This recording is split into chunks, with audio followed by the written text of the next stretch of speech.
तो स्टूडेंट कैसे हैं आप लोग? उम्मीद है आपका टाइम अच्छा पास हो रहा होगा पेपर। फाइन। तो हम लोग कार्बोहाइड्रेट के मेटाबॉलिज्म को पढ़ रहे हैं, जो हमारा चैप्टर 10 है बायोकेमिस्ट्री की बुक का, मेटाबॉलिज्म ऑफ कार्बोहाइड्रेट्स। तो लास्ट टाइम भी हमने थोड़ा सा उसके बारे में समझा था, बेसिक नॉलेज ली थी मेटाबॉलिज्म के बारे में, थोड़ा कार्बोहाइड्रेट्स के बारे में। आज हम मेटाबॉलिज्म प्रोसेस को पढ़ेंगे कि मेटाबॉलिज्म प्रोसेस में कौन कौन सी उसके स्टेप्स या स्टेजेस आती हैं, इन सबको जानेंगे। ठीक है, तो शुरू करते हैं आज का अपना स्टडीज। ओके, तो जो मेटाबॉलिज्म ऑफ कार्बोहाइड्रेट्स या इनफैक्ट अगर हम ये कहना चाहें कि मेटाबॉलिज्म ऑफ ग्लूकोज है, वो एरोबिक ऑक्सीडेशन से स्टार्ट होता है। ठीक, एरोबिक का मतलब है ऑक्सीजन के साथ। क्या मतलब होता है? ऑक्सीजन के साथ या विद ऑक्सीजन, यानी कि जो भी ऑक्सीडेशन है या कोई ऑक्सीडेशन प्रोसेस है विद ऑक्सीजन कंप्लीट हो रहा है, तो उसको हम कहेंगे एरोबिक ऑक्सीडेशन। देन आता है ग्लाइकोलिसिस। ठीक है, ये हालांकि लास्ट उसमें मैं दिखा चुका हूँ लास्ट वीडियो में आपको ये स्लाइड। ठीक है, तो इससे हम आगे बढ़ते हैं। ये हमारा ये भी मैं लास्ट टाइम दिखा चुका हूँ। ये यहाँ से हम आज शुरू करते हैं चैप्टर। तो ग्लाइकोलिसिस जो पार्ट आता है, ठीक है, तो डेफिनेशन क्या आती है ग्लाइकोलिसिस की? Glycolysis is defined as the sequence of reactions converting glucose और ग्लाइकोजन टू पायरुवेट और lactate with the production of ATP. ठीक है, क्या कहा कि जो ग्लाइकोलिसिस है, यहाँ से ग्लाइकोलिसिस है, ये एक ऐसा सीक्वेंस होता है। सीक्वेंस मतलब एक ऑर्डर होता है जिसमें जो ग्लूकोज या ग्लाइकोजन इनफैक्ट कहना चाहिए, वो पायरुवेट में कन्वर्ट हो जाती है। ठीक है, यानी कि ग्लूकोज जो है, यहाँ ये ग्लूकोज जो है वो पायरुवेट में कन्वर्ट हो जाता है। पायरुवेट या लैक्टेट, या इसको कहना चाहिए पायरुविक एसिड या लैक्टिक एसिड। ठीक है, और उसके साथ साथ हमें क्या मिलता है? एटीपी। एटीपी यानी एनर्जी। ठीक, सब जानते हैं एटीपी जो है सोर्सेज ऑफ एनर्जी हुआ करते हैं। This is actually an anaerobic catabolic pathway. अब हमने अभी बताया था एरोबिक का मतलब ऑक्सीजन के साथ, और यहाँ आ रहा है एनएरोबिक यानी कि ऑक्सीजन के बिना। तो ऑक्सीजन के बिना एक कैटाबॉलिक पाथवे है। कैटाबॉलिक क्या होगा? जिसमें एनर्जी कंज्यूम होती है, यानी एनर्जी यूज की जाती है, ऐसा process by which a molecule of glucose is broken down into 2 molecules of lactate. तो ये एक ऐसा एनएरोबिक यानी विदाउट ऑक्सीजन कैटाबॉलिक प्रोसेस है जिसमें कि ग्लूकोज जो है वो अपने 2 मॉलिक्यूल्स में टूट जाता है। ठीक है, अब इसे बराबर मॉलिक्यूल्स नहीं कहेंगे, यानी कि 2 बराबर भागों में नहीं बटता है ये। ठीक है, इस तरीके ऐसा नहीं है कि ये 2 बीच में से डिवाइड हो गया, ये पार्ट और ये पार्ट बराबर नहीं होते। ठीक है, एक पार्ट इसमें होता है, जो 2 पार्ट होते हैं वो लैक्टेट के मॉलिक्यूल्स कहलाते हैं, यानी लैक्टिक एसिड के मॉलिक्यूल्स कहलाते हैं। All of the enzymes of glycolysis locate in systole। इस लाइन को आप रेड मार्क कर लीजिए, बहुत ज्यादा इंपॉर्टेंट लाइन है ये, कि all of the enzymes, अब ग्लाइकोलिसिस में जितने भी एंजाइम्स हम यूज कर रहे हैं, ठीक है, जितने भी एंजाइम्स यूज हो रहे हैं वो कहां पर होते हैं? सिस्टोल के अंदर पाए जाते हैं। तो अगर ये क्वेश्चन आपके सामने कभी आता है आपके फ्यूचर में, चाहे वो एग्जाम्स में या कि कहीं और किसी भी पोजीशन पर, तो उसमें सिंपली आपसे ये पूछा जाएगा कि जो ग्लाइकोलिसिस के अंदर एंजाइम्स पाए जाते हैं वो एक्चुअली, मतलब ग्लाइकोलिसिस में जितने भी एंजाइम अपना काम करते हैं वो एक्चुअली पाए कहाँ जाते हैं बॉडी में? तो आपका सिंपल सा आंसर होगा सिस्टोल में, साइटोसोल में। ठीक है, चलिए नेक्स्ट देखते हैं ग्लाइकोलिसिस का ओवरव्यू। ग्लाइकोलिसिस में हमारे पास क्या होता है? ग्लूकोज। ठीक है जी, अब ये ग्लूकोज जो है वो ग्लाइकोलिसिस प्रोसेस के थ्रू पायरुवेट में कन्वर्ट हो जाता है। ठीक, ये उस कंडीशन में है जबकि विद ऑक्सीजन हम काम कर रहे हैं, यानी कि ऑक्सीजन की प्रेजेंस होती है, O2 यहाँ प्रेजेंट है। ठीक, लेकिन अगर यही पायरुवेट, अगर इसको ऑक्सीजन नहीं मिलती है, ठीक है, ध्यान रखिएगा इस बात को कि अगर इसको ऑक्सीजन नहीं मिलती है, जैसा कि यहाँ लिखा हुआ है if O2 is not available, तो ये तुरंत ही लैक्टिक एसिड या लैक्टेट में कन्वर्ट हो जाता है। किसमें? लैक्टिक एसिड में। तो अगर ऑक्सीजन मिली तब तो पायरुवेट बन गया, अदरवाइज ऑक्सीजन नहीं मिलती तो ये डिकम्पोज होते ही लैक्टिक एसिड में कन्वर्ट हो जाता है। अब ग्लाइकोलिसिस के साइलेंट फीचर्स क्या क्या है, मतलब कि जो ग्लाइकोलिसिस ऑफ कार्बोहाइड्रेट्स है ये एक्चुअली फीचर्स क्या है, क्यों इतना इंपॉर्टेंट है ये। तो पहले पॉइंट आता है takes place in all cells of the body. तो ग्लाइकोलिसिस के लिए कोई खास बॉडी की सेल्स नहीं चाहिए, पूरी बॉडी में जितनी भी सेल्स हैं वो सब ग्लाइकोलिसिस का काम करती हैं। Enzyme present in cytosomal fraction of the cell. ठीक है, तो जितने भी एंजाइम होते हैं, अभी मैंने बताया था वो कहाँ रहते हैं? साइटोसोम में। ठीक, तो साइटोसोमल फ्रैक्शन में ये सारे सेल के जो साइटोसोम्स होते हैं उसमें एंजाइम्स प्रेजेंट होते हैं, वो ही ग्लाइकोलिसिस का काम करते हैं, पूरा करते हैं। ठीक, लैक्टेट जो है वो एंड प्रोडक्ट हो गया। ठीक है, जैसे यहाँ पे हमने दिखाया था लैक्टिक एसिड किस कंडीशन में? जबकि एनएरोबिक कंडीशन है, यानी कि ऑक्सीजन अवेलेबल नहीं है। यदि ऑक्सीजन अवेलेबल है तो पायरुविक एसिड यहाँ पर आ रहा है। ठीक, तो इसका मतलब जो पायरुवेट है या पायरुविक एसिड है ये ऑक्सीजन की प्रेजेंस में कन्वर्ट होता है ग्लूकोज से।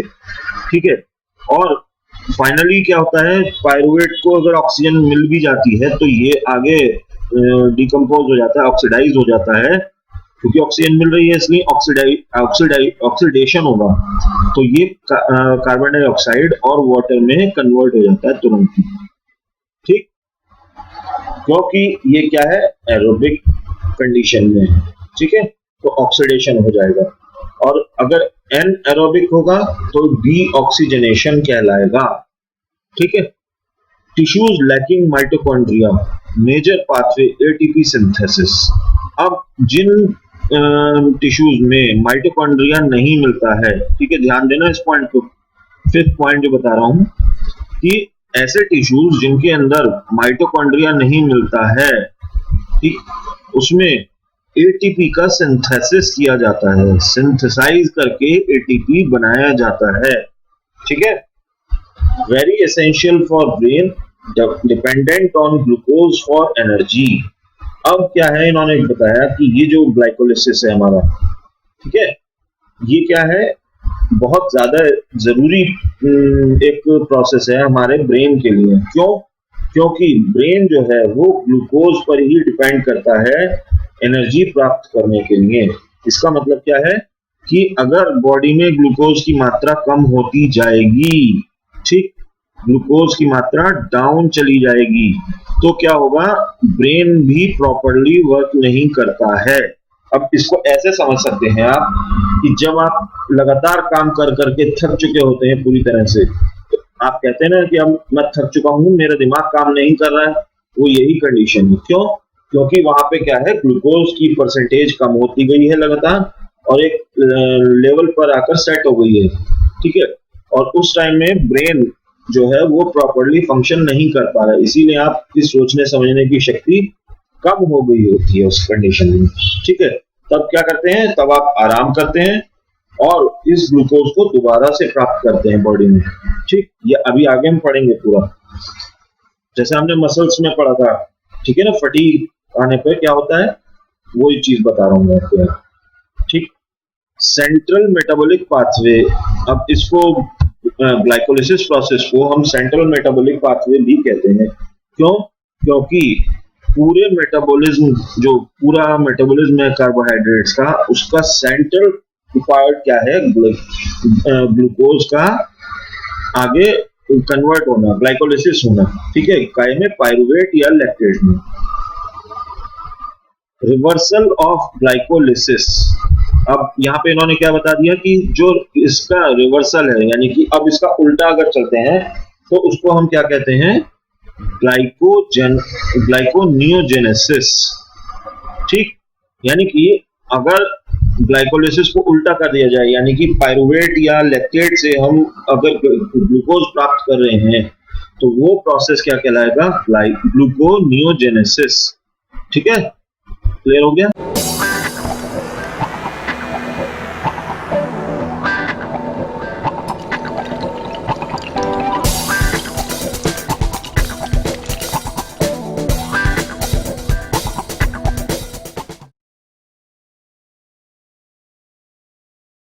चलिए आगे देखते हैं क्या है। तो यहाँ पर इन्होंने ग्लाइकोलिसिस की स्टेजेस बताई हैं। एक्चुअली ग्लाइकोलिसिस जो कंप्लीट एक रिएक्शन है या एक प्रोसेस है, ये 3 स्टेजेस में काम बनता है, या एक तरीके से कहना चाहिए पूरा होता है। तो फर्स्ट स्टेज है हमारी एनर्जी इन्वेस्टमेंट फेज या प्राइमिंग फेज, ठीक है। इसमें हम क्या करते हैं, एनर्जी को इन्वेस्ट करते हैं, एनर्जी को स्टोर करके रखते हैं अपने पास। कैसे, देखिए यहाँ पर है ग्लूकोज,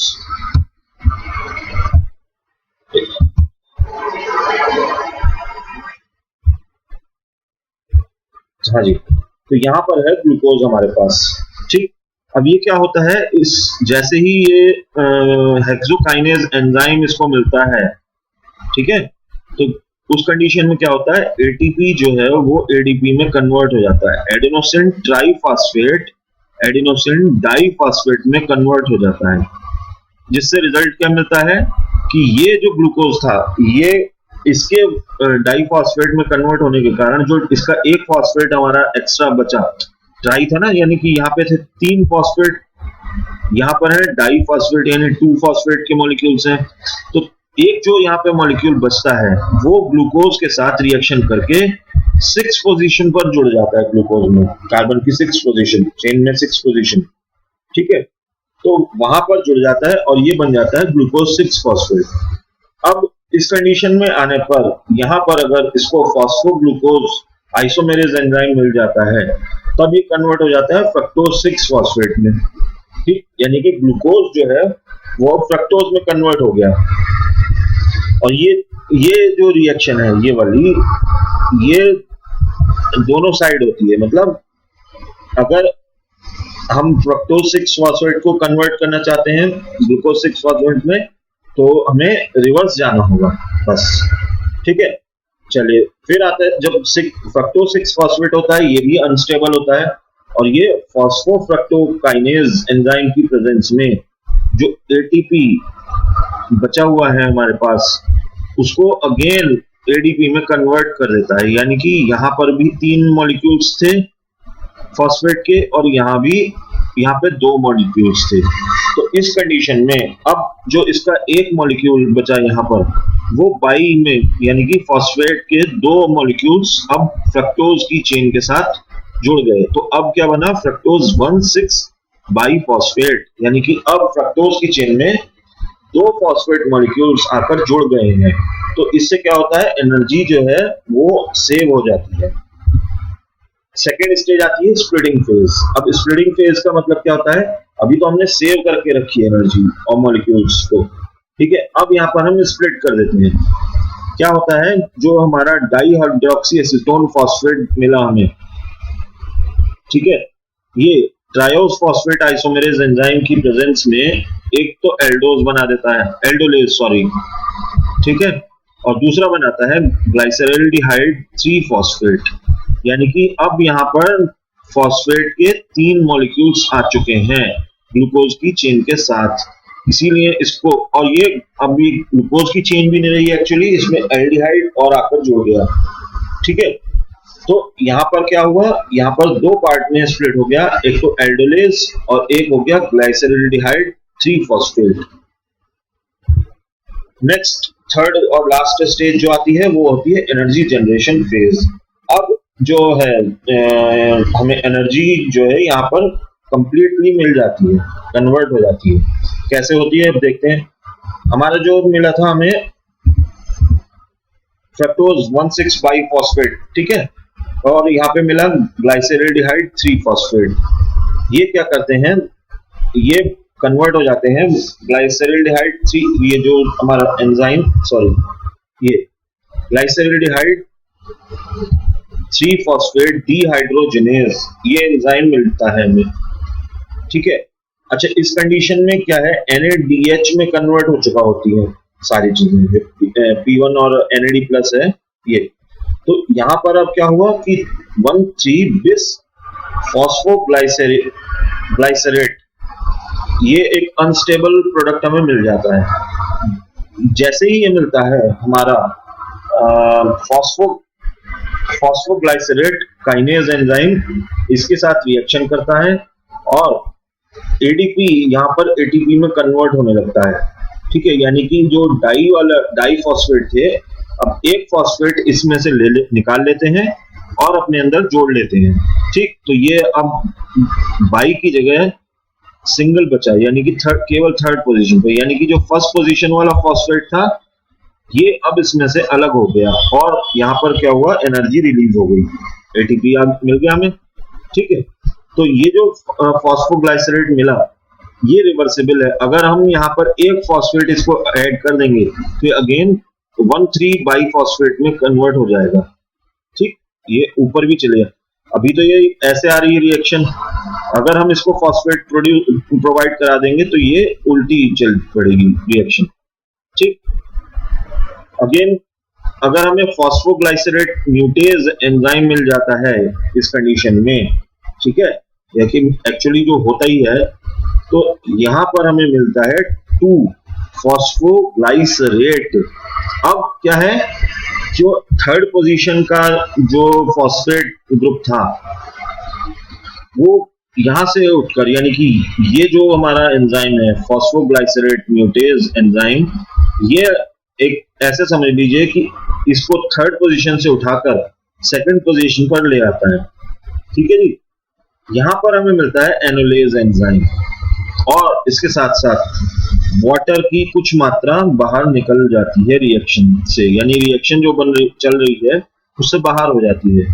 फॉस्फोइनोल पायरुवेट ये मिल जाता है हमें अब, ठीक, क्योंकि इनोलेज था ना, तो यहाँ फॉस्फोग्लाइसरेट इनोलेज के साथ रिएक्शन करके फॉस्फोइनोल पायरुवेट मिलता है हमें। अब ये जो हमें मिला है फॉस्फोइनोल पायरुवेट, ये क्या होता है, पायरुवेट काइनेज एंजाइम की प्रेजेंस में, यानी कि उपस्थिति में पायरुवेट में कन्वर्ट हो जाता है और फॉस्फो ग्रुप जो है वो अगेन ADP जो अभी तक था वो फॉस्फो ग्रुप यहाँ से निकलकर यहाँ से टूटता है और ATP में के साथ जुड़ जाता है। यानी कि ये जो पायरुवेट मिला हमें, उसका एक फॉस्फेट जो यहाँ पर इसके साथ था ये ATP के रूप में बाहर निकल जाता है और इससे हमें क्या मिलती है, एनर्जी। क्या मिलती है,